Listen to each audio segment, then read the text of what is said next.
Hello guys, welcome back a channel. तर आज मी बनवणार आहे दुधी भोपळ्याचा हलवा. तर चला तर रेसिपी कंटिन्यू करा. तुम्हाला जर आवडत असेल तर मला नक्कीच कमेंट करून सांगा. तर बटाट्याचे साल काढतो ना, त्याच पद्धतीनं आता आपण भोपळ्याचे साल काढून घेऊया.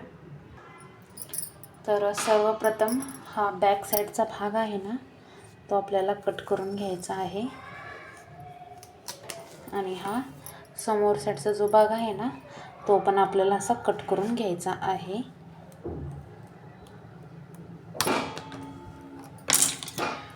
आणि असं आपल्याला ह्याची साल काढून घ्यायची आहे.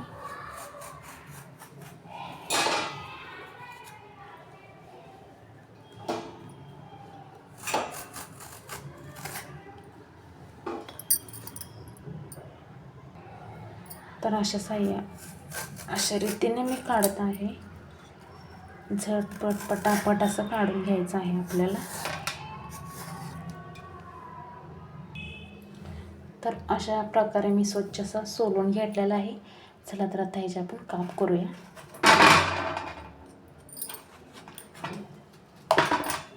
एवढ्या साईजमध्ये मी हे 3 काप केलेले आहेत. आता ह्याला स्वच्छपैकी धुया आता आपण. तर बघू शकता मी एका बाटलीमध्ये पाणी घेऊन धुतलेलं आहे. चला तर आता आपण खिसूया हे दुधी भोपळा आपण. तर मी खिसणी घेतलेली आहे आणि खिसणीच्या साहाय्याने खिसायचं आहे. आतला जो पांढरा भाग आहे ना, तो आपल्याला घ्यायचा नाही, साईडनंच खिसून घ्यायचा आहे. तुम्हाला दाखवते की दुधी भोपळा खिसून.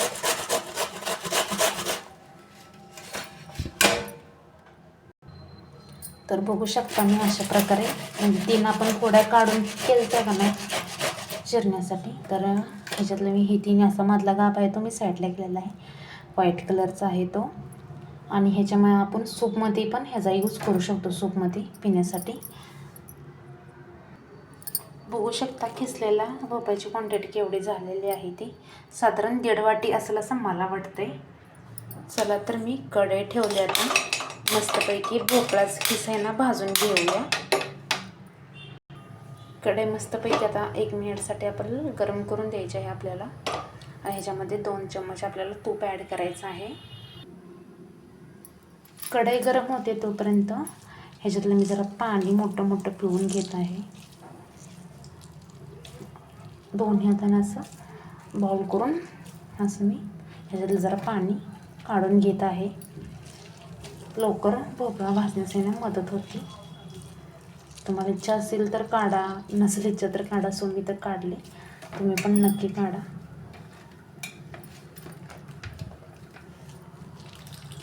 बघू शकता किती सारं पाणी निघते भोपळ्याचं. आणि अशा प्रकारे हे 3 एकत्र करून अजून एकदा ह्याला प्रेस करायचं. भोपळ्यातलं जे काळं पाणी होतं ना, ते निघालेलं आहे. आणि इथं आपला फ्रेश हिरवागार खिसलेला भोपळा आहे. चला तर इकडं कढई तापली आहे. 2 चम्मच मी ह्याच्यामध्ये तूप ॲड करणार आहे. 1 चम्मच झाला आणि हा दुसरा चम्मच. आता तूप चांगलं मेल्ट होऊन द्यायचं आहे आपल्याला.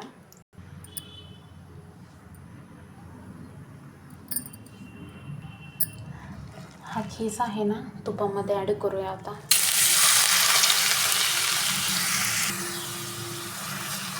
उलट्यानंतर साह्याने चांगलं आपल्याला तुपात भाजून घ्यायचं आहे.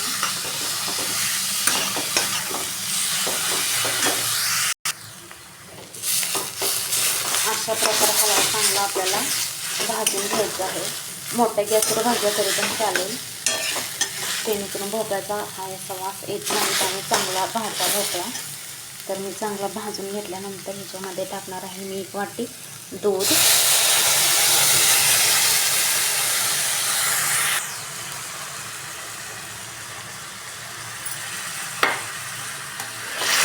आणि आता प्लेट टाकून एकदा बारीक गॅसवर शिजवून घ्यायचा आहे भोपळा आपल्याला. मीडियम गॅसवरती आपल्याला भोपळा चांगला शिजवून द्यायचा आहे, म्हणजे दुधी भोपळ्याचा हलवा. आणि प्लेट झाकायची आहे आणि गॅस जरा मीडियमच ठेवायचा आहे.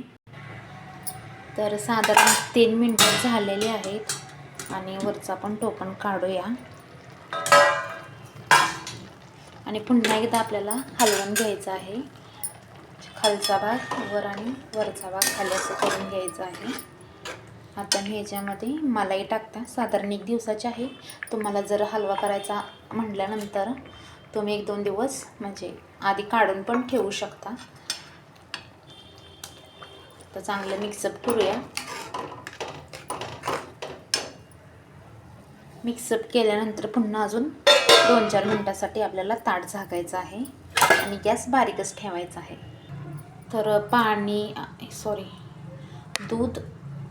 दूध आणि हलवा म्हणजे पूर्ण आटायला मला साधारण 25 मिनटं गेलेले आहेत. तरी पण थोडंसं पाणी दिसतच असेल तुम्हासनी. आणि पूर्णपणे मी बारीक गॅसवर शिजवलेलं आहे. आणि आता मी ह्याच्यामध्ये अर्धी वाटी साखर ॲड करत आहे.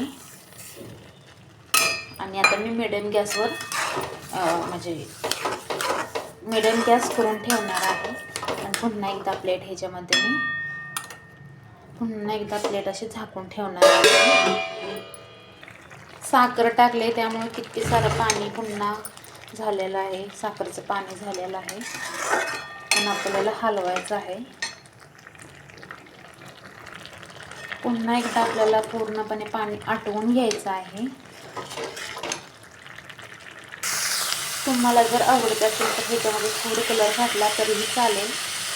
तर पाणी बऱ्यापैकी आटलेलं आहे. आता 1 चमचा वेलची पूड मी ह्याच्यामध्ये ॲड करत आहे.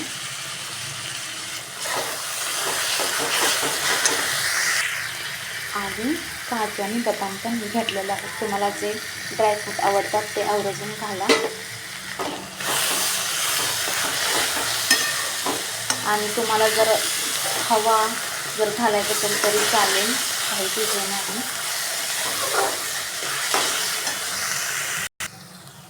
या ठिकाणी आपला दुधीचा हलवा तयार आहे. बघू शकता अशा प्रकारे तयार आहे. व्हिडिओ कसा वाटला कमेंट करून नक्की सांगा. भेटूया अशीच एका नवीन रेसिपीमध्ये. तोपर्यंत बाय, टेक केअर. 1 नंबर झालेला आहे. याचा स्मेल तरी भरभर सुटलेला आहे. सुगंध 1 नंबर छान झालेला आहे. आणि व्हिडिओ कसा वाटला कमेंट करून नक्की सांगा. तुम्हाला आवडतो का नाही दुधीचा हलवा ते देखील सांगायला विसरू नका. आणि असेच मी रोज रेसिपी अपलोड करणार आहे. सो चॅनलला नक्की सबस्क्राईब करा. भेटूया अशाच एका न्यू ब्लॉगमध्ये. तोपर्यंत बाय आणि टेक केअर.